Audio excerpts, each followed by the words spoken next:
ইয়া আইয়ুহাল্লাযীনা আমানু আতিউল্লাহ ওয়া আতিউর রাসূল।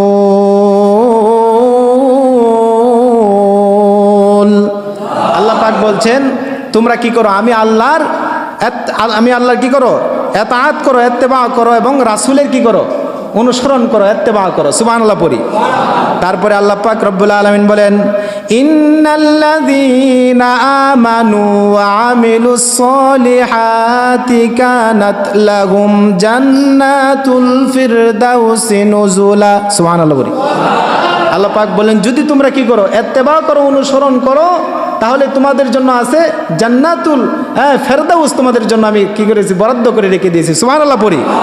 তারপরে আল্লাহ পাক অন্য আয়াতের মধ্যে বলছেন ফামান কানা ইয়ারজু লিকা রাব্বিহি ফালইআমাল আমালান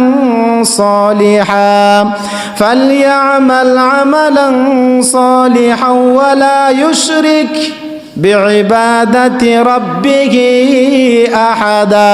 সুবহানাল্লাহ।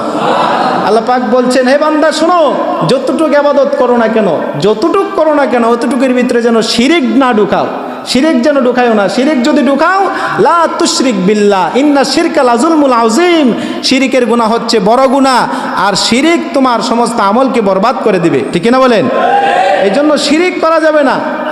মুসলমান আমরা বুঝি না, অনেক কিছু আমরা না বুঝার কারণে শিরিক হয়ে যায়। এই জন্য শিরিক থেকে আমাদের বেঁচে থাকতে হবে।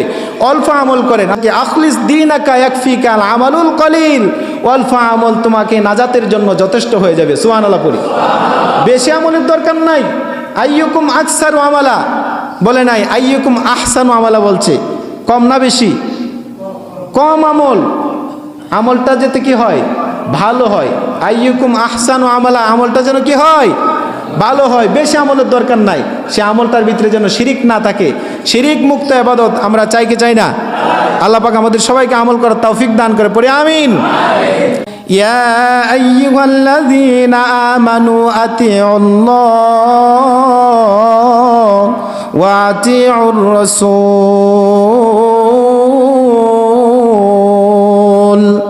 আল্লাহ পাক বলছেন তোমরা কি করো, আমি আল্লাহর কি করো, এতাআত করো, ইত্তেবা করো এবং রাসূলের কি করো, অনুসরণ করো, ইত্তেবা করো। সুবহানাল্লাহ পড়ি।